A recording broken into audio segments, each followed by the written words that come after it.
আল্লাহ মানেন না, বিশ্বাসও করেন না, কিন্তু মৃত্যু বিশ্বাস করেন। কুল্লু নাফসিন যায়িকাতুল মাউত, মৃত্যু বিশ্বাস করেন, মৃত্যু হবেই এটা বিশ্বাস করেন, কিন্তু আল্লাহকে বিশ্বাস করেন। এরকম হাজার লক্ষ কোটি নাস্তিক আছে, কিন্তু মৃত্যু বিশ্বাস করে। এই মৃত্যুটা যদি ভালো হয় তাহলে মৃত্যুটা কেমন, মৃত্যুটা হবেই। এই মৃত্যুটা হওয়ার জন্য আপনি আল্লাহর মালাকুল মাউত যখন আসবে আপনি বলবেন, আল্লাহ বিয়ে করছি, বাসর রাতটা শেষ করি, তারপরে দেন। দেবে টাইমটা, আল্লাহ দেবেন, এই টাইমটা দেবেন। যেমন আমরা তো মানুষ, আমাদের চাইতে যারা মহামানব ছিলেন, যেমন হযরত মুসা আলাইহিস সালাতু ওয়াস সালাম, উনি মরতে চাই নাই। আজরাইল মালাকুল মাউত আসছে কাছে, আসার সঙ্গে সঙ্গে চটকানা একটা মেরে দিছে, একটা কান নষ্ট হয়ে গেছে। আল্লাহর কাছে গিয়ে বলে, আল্লাহ মুসা আসতো না তো, দেখেন না আমার করছে এটা কি, অবস্থাটা কি করছে। আল্লাহ এবার আজরাইলকে সারায়া দিছে। সারায়া দেওয়ার পরে বলতেছে যে এইটা বইয়া বলো, তারপরে দেখো যদি থাকতে চায় থাকার ব্যবস্থা করে দিস। কেমনে? অকালিম, ও মুসা পয়গম্বর, আল্লাহর বন্ধু, আল্লাহ আমারে আবার পাঠাইছে আপনার কাছে, যদি আপনি যেতে চান নিয়ে যাব, না গেলে আপনাকে নেব না, তবে না থাকেন যদি একটু পদ্ধতি আছে। কি পদ্ধতি? কয়েকটা মহিষের উপর এবার হাত রাখবেন, এই হাতের নিচে যত পশম যত লোম থাকবে, প্রত্যেকটা লোমের বিনিময়ে একটা করে বছর হায়াত আল্লাহ আপনাকে দেবে। সুবহানাল্লাহ। মুসা কালিমুল্লাহ খুশি না? কয় এরপরে এটার পরে এটা ফুরে গেলে কয় তারপরে যেতে হবে, তারপরে মৃত্যু হবে। বলে হ্যাঁ। এখন গেলে কয় এখন গেলে সরাসরি আল্লাহর সঙ্গে সাক্ষাৎ হবে। সুবহানাল্লাহ। কয় আর দেরি নাই, নিয়ে গেছে। আরো একজন পয়গম্বর সুলাইমান আলাইহিস সালাতু ওয়াস সালাম, আজকে মসজিদের মাহফিল, ওই পয়গম্বর সুলাইমান আলাইহিস সালাতু ওয়াস সালাম উনিও মসজিদ নির্মাণ করতেছে জিন দিয়ে। উনি এত শক্তিশালী, উপর দিয়ে চলাফেরা করেন, জিন দিয়ে মসজিদ বানাইতেছেন। জিনেরও নবী, মানুষেরও নবী। সুলাইমান আলাইহিস সালাম মসজিদ নির্মাণ করতেছেন, মসজিদে আকসা, ফিলিস্তিনে, যেটা নিয়ে এখনো যুদ্ধ চলমান। ওই মসজিদ নির্মাণ করতেছে, অর্ধেক হয়েছে, মালাকুল মাউত সামনে এসে হাজির। পয়গম্বর যেতে হবে। কয় দাঁড়াও, একটু আল্লাহর সঙ্গে কথা বলে দেখি, যদি একটু সময় পাওয়া যায় মসজিদটা শেষ করি।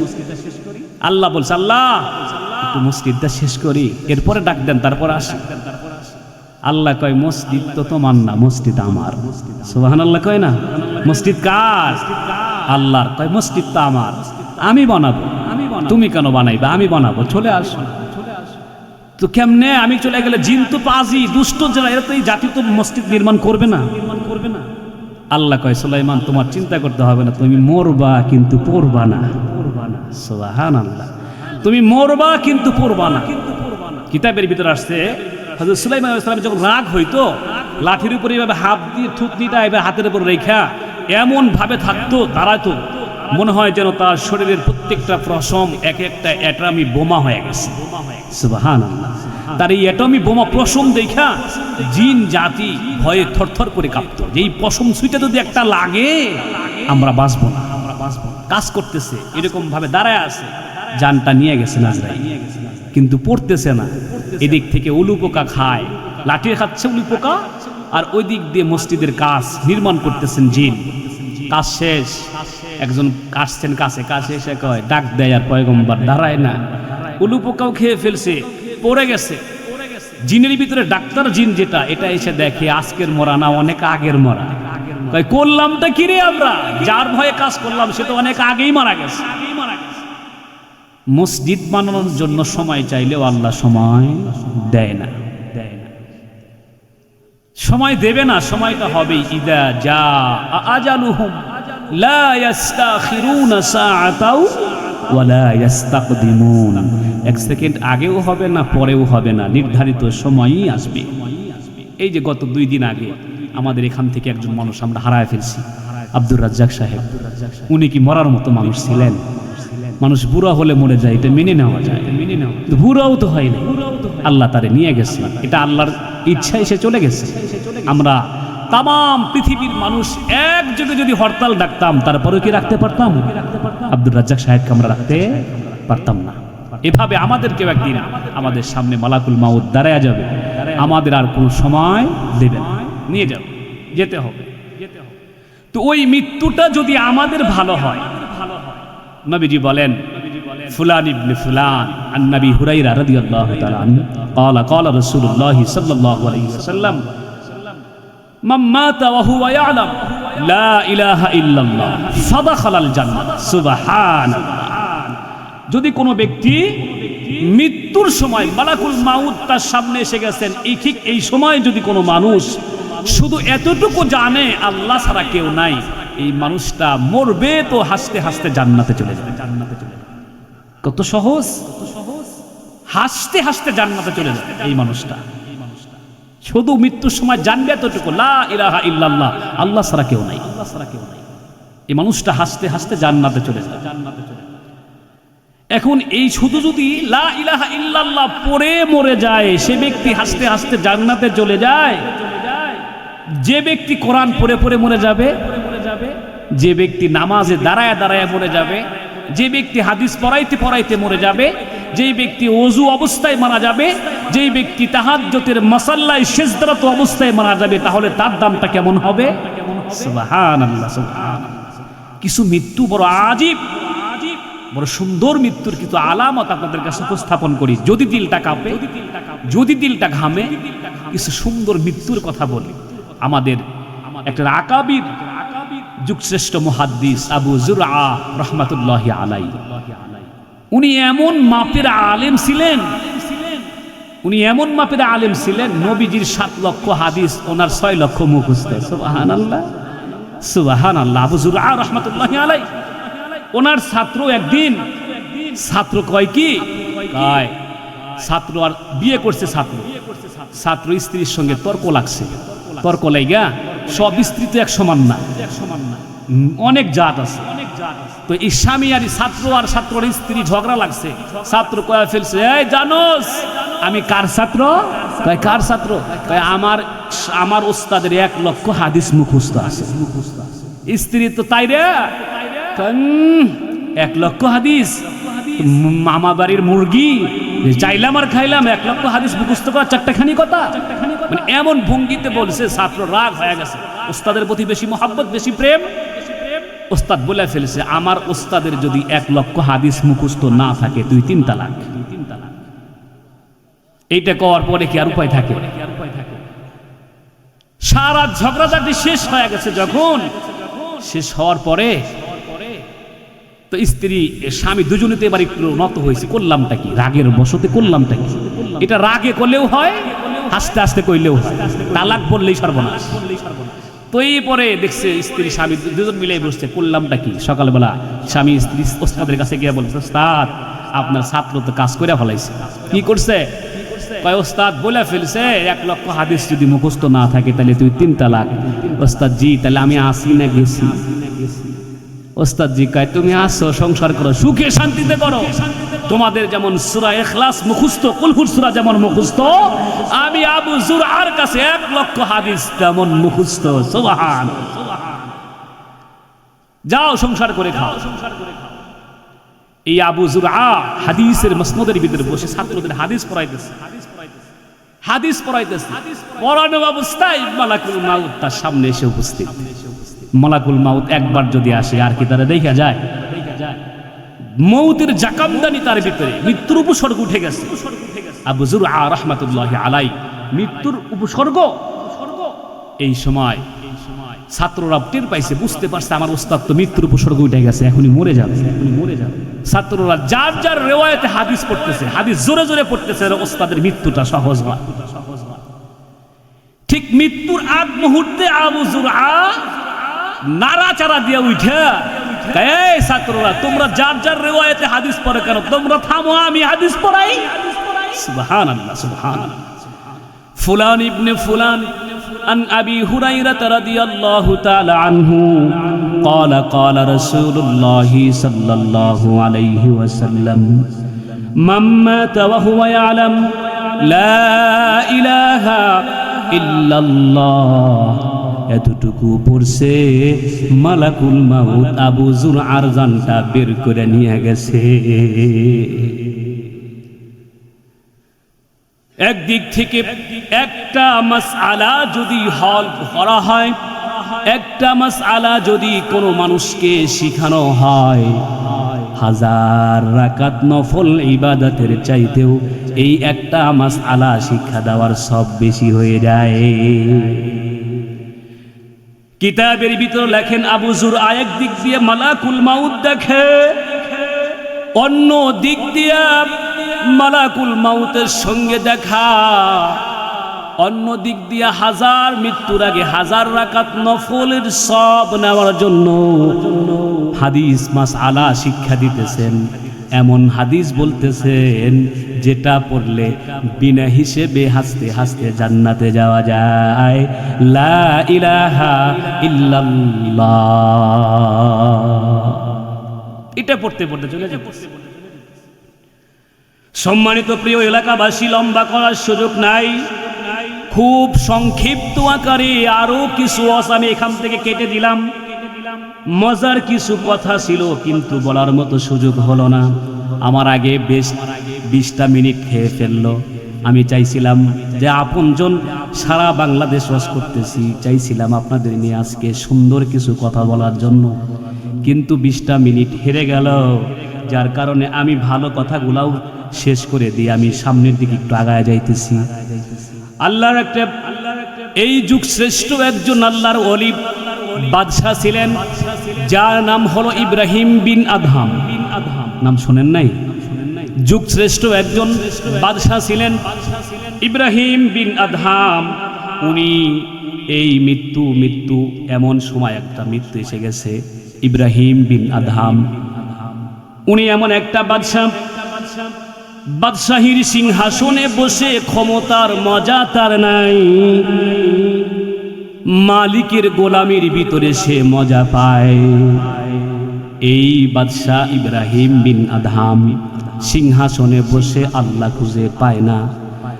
বাদশাহ ইব্রাহিম বিন আদহাম জঙ্গলার ভিতরে চলে গেলেন। গভীর জঙ্গলের ভিতরে এক প্রান্ত থেকে অপর প্রান্ত পর্যন্ত চলে গেলেন। যাইতে যাইতে আবার মরুভূমি অতিক্রম করে আবার জঙ্গলা পেয়ে গেলেন। বাদশাহ ইব্রাহিম বিন আদহাম সেই জঙ্গলার কাছে যখন রাত্রি হয়ে গেছে, গভীর রাত, দেখলেন মুসলমানদের ইবাদতখানা একটা মসজিদ দেখা যায়। বাদশাহ ইব্রাহিম বিন আদহাম সেই মসজিদের কাছে অপেক্ষা করলেন। মসজিদটা তো লাগানো, ভিতরে ঢোকার সুযোগ নাই। ফজরের নামাজের যখন আযান হয়ে গেল, আসসালাতু খায়রুম মিনান নাওম, মানুষগুলা সবাই মসজিদে নামাজ পড়তে আসলো। আল্লাহর বান্দা বাদশাহ ইব্রাহিম বিন আদহাম তাকায় তাকায় দেখতেছেন একজন মানুষ কাঠুরিয়া কিছু কাঠ নিয়ে এসে চুলা তৈরি করে আগুন জ্বালালেন, আর ওই আগুন পানি গরম করে শীতের রাত্রিতে গরম পানি দিয়ে ফজরের মুসল্লিদের ওযু বানানোর ব্যবস্থা করছে। ইব্রাহিম বিন আদহামের এই কাজটা বড় মজা লাগছে, দিলে ধরছে, বড় ভালো লাগছে। ইব্রাহিম বিন আদহাম এই লোকটাকে ডাক দিয়া কয়, ভাই তুমি যেই গরম পানি ফজরের মুসল্লিদেরকে করে দাও, এর বিনিময়ে তুমি কি কোনো মাইনা বা কোনো বেতন পাও কিনা? কেউ কি তোমারে কোনো বেতন দেয় নাকি? ইব্রাহিম বিন আদহাম প্রশ্ন করার সঙ্গে সঙ্গে কাঠুরিয়া বলে, ভাই আমি একজন কাঠুরিয়া, গরিব মানুষ, আমার ওই রকম অর্থ সম্পদ নাই। মানুষে দান সাদকা করতে পারে, কিন্তু আমি তো দান সাদকা করতে পারি না। আমি কি করব? টাকা পয়সা আমার ওই রকম ভাবে নাই। আমি কাঠ কাঠি, এই কাঠের ভিতর থেকে কিছু কাঠ রেখা দেই, এই কাঠগুলা দিয়ে ফজরের মুসল্লিদের জন্য জাল করে করে আগুন জ্বালায়া, জাল করে করে পানি গরম করে আমি ফজরের মুসল্লিদেরকে নামাজের জন্য ওযু করাই। কারণ আমি তো হক আদায় করে নামাজ আদায় করতে পারি না। যারা হক আদায় করে নামাজ আদায় করে, আমি তাদের কমপক্ষে তাদেরকে আমি ওযু করার ব্যবস্থা করে দেই। হক আদায় করেনেওয়ালা, হক আদায়, সামনে আসেন, উপরে আসেন, হক আদায় করেনেওয়ালা মুসল্লিদের ফজরের নামাজে ওযু করার ব্যবস্থা করাই। এটা বলার পরে ইব্রাহিম বিন আদহাম কাঠুরিয়ার পরে খুশি হয়ে গেলেন। কাঠুরিয়াকে ডাক দিয়ে বলে, কাঠুরিয়া রে, তুমি যেই কাজটা করো আমার বড় ভালো লাগছে। এ কাঠুরিয়া, তুমি যদি কিছু চাও বলো, আমার কাছে চাইতে পারো, আমি তোমার আশা তোমার চাওয়াগুলো পূরণ করে দেব। সুবহানাল্লাহ। কাঠুরিয়া বলে, তুমি আমার কি আশা পূরণ করবা? ও তো আর জানে না যে বাচ্চা, কি আশা তুমি আমার পূরণ করবা বলো। ইব্রাহিম বিন আদহাম বলে, বলো তুমি, দেখি আমি পূরণ করতে পারি কিনা। কাঠুরিয়া বলে, আমি চাই ভাই, আমি চাই আমি আমার বাদশার চেহারাটা একটু এক নজর দেখতে চাই।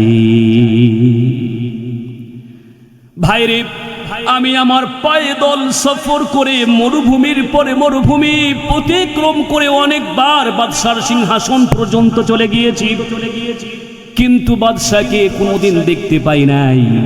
বাদশাকে দেখার বড় শখ আমার। এমন করে বলার সঙ্গে সঙ্গে ইব্রাহিম বিন আদহাম আকাশের দিকে তাকায়া কয়, মালিক, এই জন্য বুঝি জঙ্গলের ভিতরে আমার নিয়ে আসছো, এই জন্য বুঝি আমার এখানে নিয়ে আসছো। ইব্রাহিম বিন আদহাম কাঠুরিয়াকে বুকের সঙ্গে জড়ায়া দইরা কয়, তোর চাওয়া তো পূরণ হয়ে গেল রে, আমি বাদশাহ ইব্রাহিম বিন আদহাম।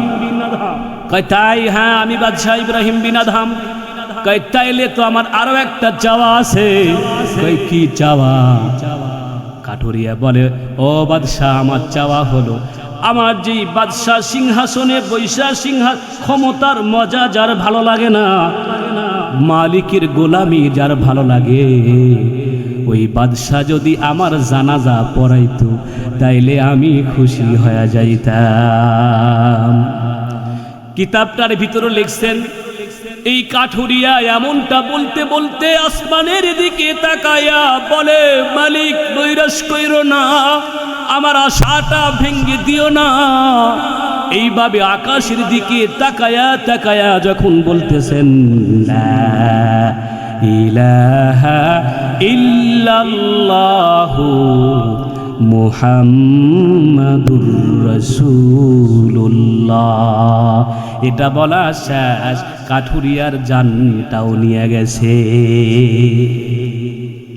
কি সুন্দর মৃত্যু জানাজা, কেমন সুন্দর জানাজা,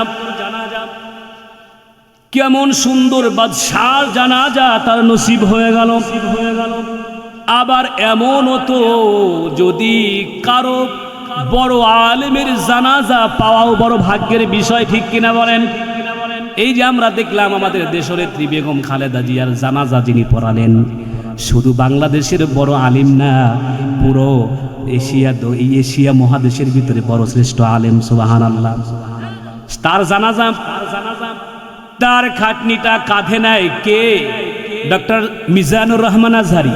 তার খাটনিটা যে কাঁধে নেয় সেটা হলো আল্লামা মামুনুল হক। কি সুন্দর নসিব! এই নসিবটা কেমনে হলো? বলে নসিবটা হওয়ার জন্য এটাই ছিল যে আলেমের প্রতি তার সম্মান ছিল, আলেমের প্রতি ভালোবাসা ছিল, ইসলামের প্রতি তার সম্মান ছিল, ভারতের আধিপত্য থেকে বেরিয়ে এসেছিল, এই জন্য এই সম্মানটা আল্লাহ তাকে দিয়েছে। ওই রকম শয়তান মহিলা আর একটা ছিল না, হাসিনা ছিল না, ওটাও মহিলা এটাও মহিলা, ওরে পাইলে জুতা পেটা করবে জনগণ। আর খালেদা জিয়াকে আলেমরা কাঁধে বহন করে কবরে নামায়, ঠিক কিনা বলে? কেন হাসিনা শুধু আলেমদের মারছে, ফাঁসি দিছে, জেলে দিছে, রিমান্ডে দিছে, কথা কয় না? কিন্তু বেগম খালেদা জিয়া আলেমদের সম্মান করছে, শ্রদ্ধা করছে, ভালোবাসছে, ইসলামের উপর অটল ছিল। আর হাসিনা ছিল ভারতের দাসী গোলাম, আর বেগম খালেদা জিয়া ভারতকে কেয়ার করে নাই। সুবহানাল্লাহ। আবার বড় বড় জানাজা বড় আলেম হলেও হয় না। বিশ্বনবীজির একটা হাদিস মনে পড়ে গেল। নবী করিম সাল্লাল্লাহু আলাইহি ওয়াসাল্লামের একটা খুব দামি সাহাবী, কোয়ালিটি সম্পূর্ণ সাহাবী, নরমাল কোন সাহাবী না, যেই সাহাবীর নাম হলো সাদ ইবনে মুআজ রাদিয়াল্লাহু তাআলা আনহু। এই সাদ ইবনে মুআজ রাদিয়াল্লাহু তাআলা আনহুর মৃত্যুর সময় আল্লাহর নবী বলতেছেন, ইহতাজ্জার রহমান, ইহতাজ্জা আরশুর রহমান, সাদের মৃত্যুতে আল্লাহর আরশ হেলে গেছে। সুবহানাল্লাহ কয় না? সাদের মৃত্যুতে আল্লাহর আরশ হেলে গেছে। এত দামি একজন সাহাবী, এই সাহাবীর যখন মৃত্যু হলো, এই সাহাবীর জানাজায় নবীজি বলে ৭০,০০০ রহমতের ফেরেশতা আছে। ৭০,০০০ রহমতের ফেরেশতা সাদ ইবনে মুআজ রাদিয়াল্লাহু তাআলা আনহুর জানাজায়। এই জানাজার ইমাম যিনি, তিনি হলেন রহমাতাল লিল আলামিন। এই পৃথিবী নয়, তামাম সৃষ্টির ভিতরে উত্তম সৃষ্টি যিনি, তিনি হলেন মুহাম্মাদুর রাসূলুল্লাহ সাল্লাল্লাহু আলাইহি ওয়াসাল্লাম। তিনি হলেন ইমাম।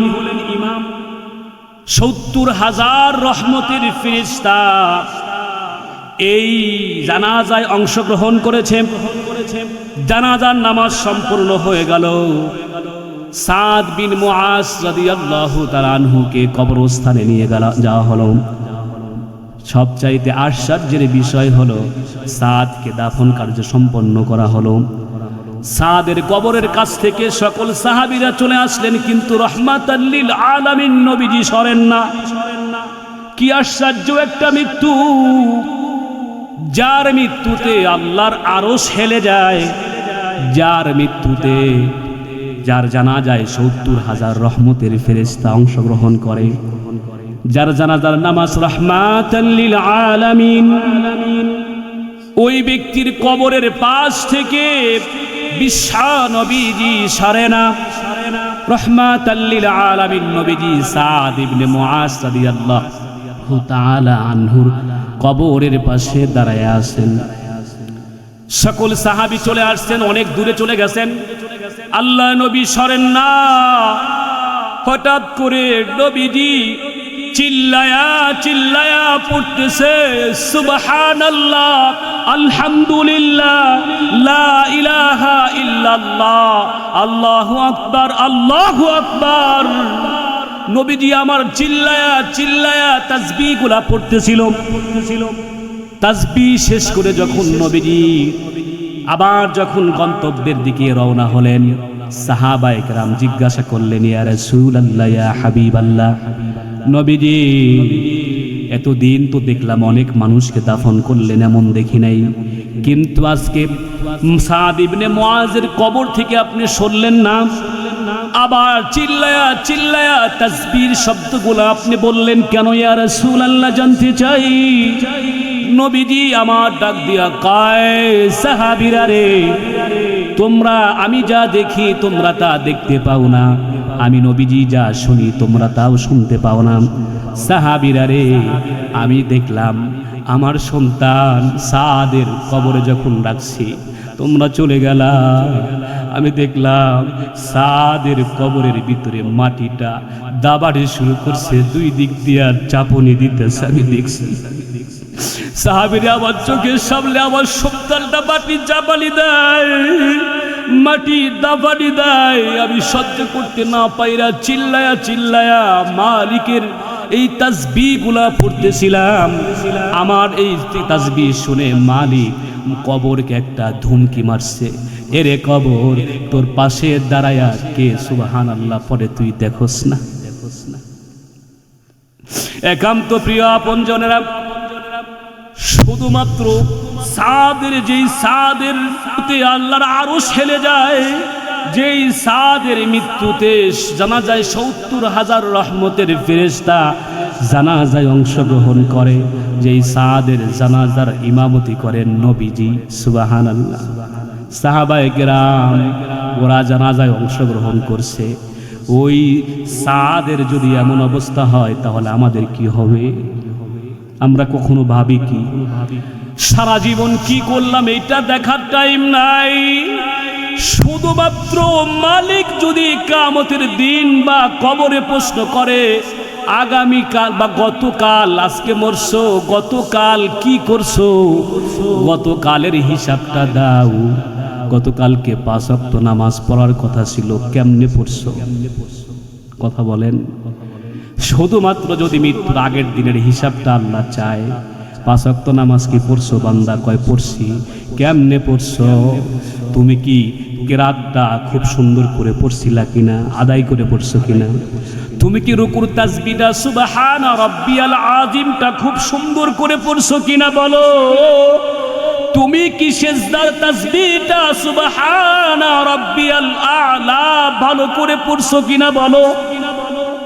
আহারে ওই একটা দিনের হিসাব যদি চায়, আহারে চরিয়া মধ্যপাড়ার মানুষগুলা এত সুন্দর আল্লাহর ঘর মসজিদের জন্য সুন্দর করে এত সুন্দর কোরআনের মজমা তৈরি করা হলো, আয়োজন করা হলো। মা বলি একটা শীতের দোহাই দিয়ে তুমি আজকে আরামের বিছানাকে হারাম করতে পারলা না, তোমার কবরের কি অবস্থা হবে তুমি কি একটু টের পাও না? মাত্র ২-৪ ঘন্টা সময় আল্লাহর রাস্তায় কোরআনের প্রেমে পয়রা, আলেমের প্রেমে পয়রা আসতে পারো না? তোমার মতো না ফারমান, তোমার মতো অকৃতজ্ঞ, তোমার মতো অকৃতজ্ঞ পৃথিবীর জমিনে একটাও নাই। কথা বলেন। যেই আল্লাহ নিঃশ্বাস চালু রাখছে বলে তুমি নিঃশ্বাস নিতে পারো, ওই মালিককে কেন তার কোরআনের মজমার ভিতরে এসে তুমি বসতে পারো না? তুমি কি ওই মালিকের চাইতেও বড় না? কি বলেন না? আল্লাহ রাব্বুল আলামিন এই জমিনের ভিতরে আমাদেরকে যখন দিলেন, আল্লাহ এই প্রশ্ন জমিনের ভিতরেই করবে, কারণ মৃত্যুর সময় আমরা কিন্তু সবাই বলে বসবো আল্লাহ মালাকুল মাউত আসছে তো একটু সময় দেন, আমরা ঘুরে আসি, আর নামাজ ছেড়ে দেব না, তাফসীর মাহফিল পাইলে আর বসবো, বসা বাদ দেব না। আমরা যদি সামনে যদি ধান যত সদকা যা আছে দান সদকা সব করবো, একটু সময় দেন। আল্লাহ সেদিন বলবে, মৃত্যুর আগে দুনিয়াতেই বলবে, আলাম নাজআল লাহু আইনাইন ওয়া লিসানান ওয়া শাফাতাইন ওয়া হাদাইনাহুন নাজদাইন। কিয়ামতের মাঠে এটা বলবে দুনিয়াতে, কিয়ামতের মাঠেও কিছু কথা আল্লাহ বলবে। কিয়ামতের কঠিন ময়দানে দল হবে দুইটা, ওয়াসিকাল্লাযীনা কাফারু ইলা জাহান্নামা যুমারা, জাহান্নামের একটা দল কিয়ামতের মাঠে হয়ে যাবে, আরো একটা দল হবে ওয়াসিকাল্লাযীনা তাকাউ রাব্বাহুম ইলাল জান্নাতি যুমারা।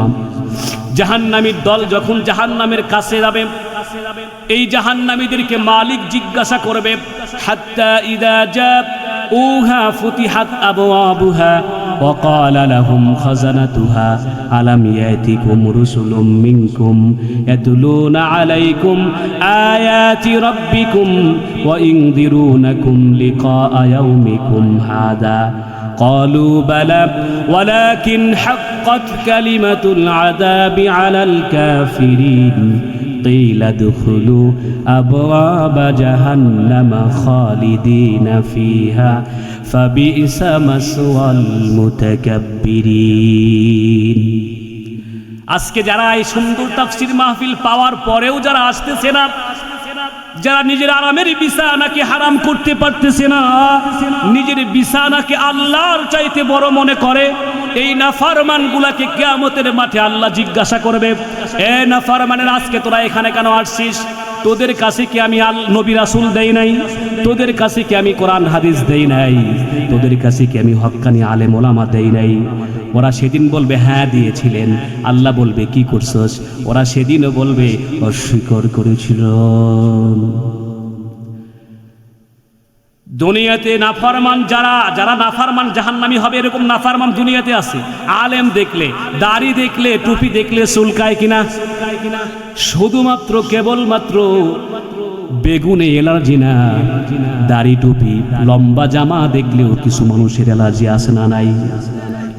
ওই মানুষগুলা, ওরা যারা অ্যালার্জি আছে, এই মানুষগুলা মনে করবেন বনি ইসরাইলরা নবী পায়, নবী জবাই করছে। আজকেও আমরা ১.৫ বছর আগেও দেখলাম কোরআনের পাখি আল্লামা দেলোয়ার হোসেন সাইদি সাহেবকেও বিষাক্ত প্রয়োজন দিয়ে শহীদ করে দেওয়া হলো। গোলাম আজম মতিউর রহমান নিজামী, কামরুজ্জামান, কাদের মোল্লাদেরকে ফাঁসির কাস্টে ঝুলানো হলো। এই ফ্যাসিস্ট যদি বনি ইসরাইল হতো, এরা যদি এখন নবী পাইতো, ওরা নবীকেও জবেহ করতো বনি ইসরাইলদের মতো, ঠিক কিনা বলেন? এই শয়তান গোলাম মসজিদের ইমাম মিম্বর থেকে সত্য হকের কথা বলবে, বলতে দেয় নাই। আমরা আমিরিদের সাক্ষী, অনেক মাহফিলের কাছ থেকে ঘুরে আসছি, কোরআনের কথা বলতে দেয় নাই, মাহফিল করতে দেয় নাই, আসলে মাইক সরাইয়া দিয়েছেন। শয়তানগুলা যখন রক্ত চলমান টকবক করে, যা ইচ্ছা তাই করে, কয় ওই হুজুর রে ধর, মার, জেলে দে, রিমান্ড দে, শেষ করে দে, খুন কর, গুম কর, ফাঁসির কাস্টে ঝোলা। আছে না? এখান দিয়ে নাই, অন্য তুরের কথা বলতেছি, এমন ব্যবস্থা করছে। কিন্তু যেই সময় ওর রক্তটা ঠান্ডা হয়ে গেছে, বুড়া হয়ে গেছে, মালাকুল মাউত যখন সামনে এসে উপস্থিত হয়ে গেছে, তখন ওর রক্ত চলে না, উত্তরে শুয়ে পড়ছে, জান যায় যায় অবস্থা। ঠিক এই সময় বড় সন্তান দেখে, যেই সন্তানটা, আমার বাবা তো দুনিয়াতে আকাম কুকাম কম করে নাই, যেই বাবা আকাম কুকাম করল, আজকে মৃত্যুর শয্যায় শায়িত, শেষ মুহূর্তে যদি আমি তাকে একটু হুজুর ডাক দিয়ে তওবা করাইতে পারি, তবে মনে হয় আমার বাবা জান্নাত পার হয়ে জাহান্নামের ভিতরেই পড়তে পারে। কথা কন না?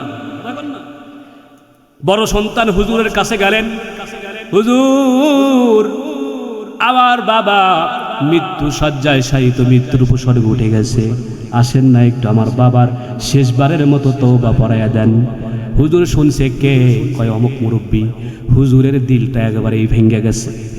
হুজুর কয় এই শয়তানটা আমার এত জ্বালান জ্বালাইছে, এত কষ্ট দিছে, মাজলুম থাকার কারণে কাউকে আমি বলতে পারি নাই, কাউকে বিচার দিতে পারি নাই, শুধু আল্লাহর সঙ্গে বিচার দিয়েছিলাম, কিচ্ছু বলতে পারি নাই, আমার পক্ষে কেউ ছিল না। আজকে মরতেছে, কিন্তু তওবা পড়াইতে যেতেই হবে, না গেলে তো চাকরি থাকবে না। হুজুর এবার চাকরি বাঁচানোর জন্য মুরব্বীর কাছে গিয়া ঢুকছে, ঢুকে কয়, দেখতেছে আসলেই মৃত্যুর শয্যায় শায়িত, মরে যাবে এখনই। হুজুর কানের কাছে মুখ লাগায় কয়, আসা, রক্ত যখন সচল ছিল, আকাম কুকাম কম করো নাই, এখন তোমার যে অবস্থা, তুমি আর ফিরবা না, এই সময় আমার সঙ্গে পড়ো একটু তওবা। ও তো মৃত্যুর সময় আজরাইল দেখা আলম এলো, আওলা জাওলা, মুখ আর চলতেছে না। হুজুর কয়, কও তওবা। ওই শয়তান কয়, নাফরমান কয়, বৌমা। হুজুর কয়, বৌমা না, বলো তওবা। এবার নাফরমান বলে বৌমা। সন্তানটা বের হয়ে আইসা কয়, ভাই, মনে হয় তোমার স্ত্রীরে তোমার বাবা বেশি মোহাব্বত করত, মৃত্যুর সময় তোমার বাবার মুখ দিয়ে তো বাঁচতেছে না, শুধু বৌমা বৌমা বলতেছে, তোমার স্ত্রীরে পাঠায়া দাও, নাফরমানের কপালে গুড়ি দিয়া জাহান্নামে পাঠায়া দিক। ঠিক কিনা বলেন? আল্লাহ, আমি এইখানে বলতে পারি, আজকে যারা আপনারা অনেক ভালো, কিন্তু মেসেজটা পূর্বেই দিয়ে রাখি, কোন ইমামের সাথে, মুয়াজ্জিন খাদেমের সাথে, খতিবের সাথে, হয়তো বা কোনো আলেমের সাথে, মাদ্রাসার তলাবুল ইলমের সাথে যদি কেউ রক্ত চক্ষু নিয়ে কথা কও, হাতের আঙ্গুলি ঝাঁকায়া ঝাঁকায়া কথা কও, লিখে দিতে পারি মৃত্যুর সময় তওবাও হবে না, কালিমাও আসবে না, তুমি জাহান্নামী, তুমি জাহান্নামী ছাড়া কিছুই হতে পারো না।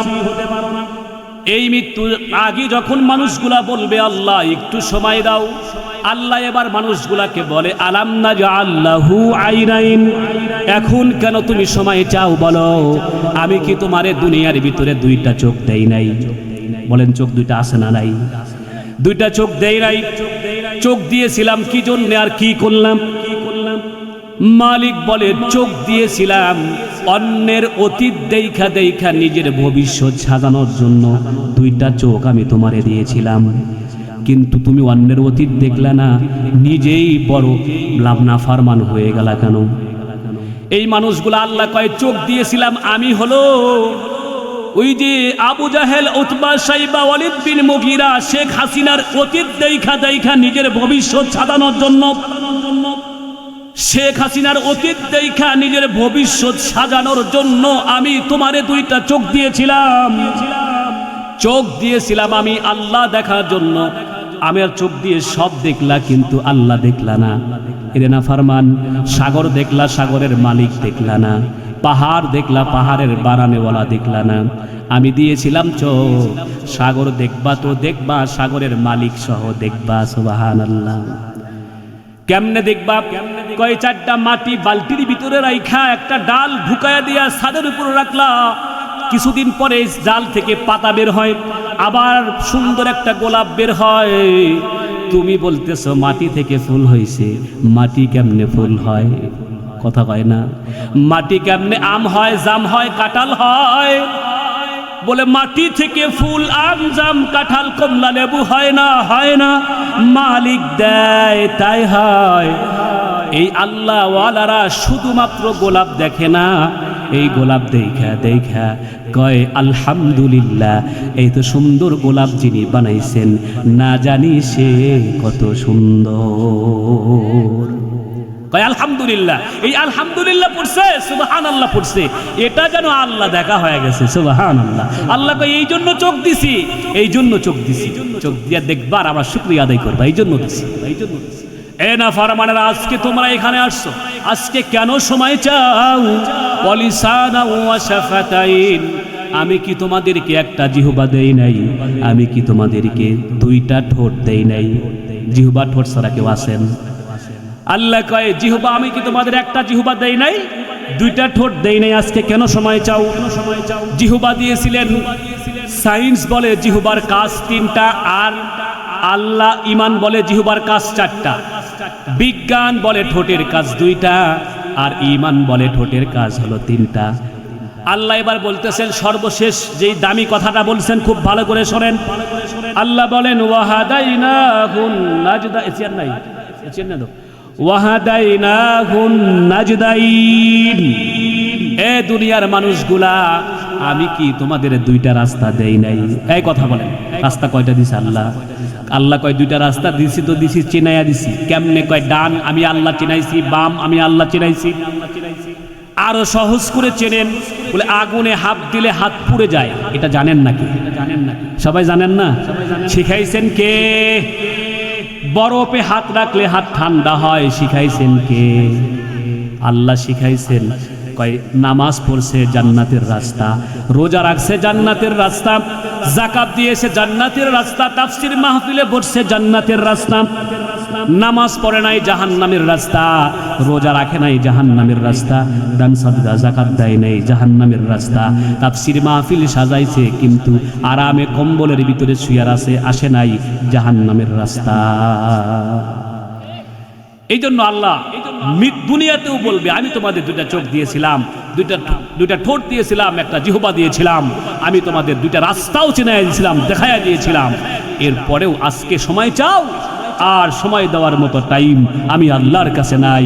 ইদা জা আজালুহুম লা ইস্তাখিরুনা সাআতাও ওয়া লা ইস্তাকদিমুন।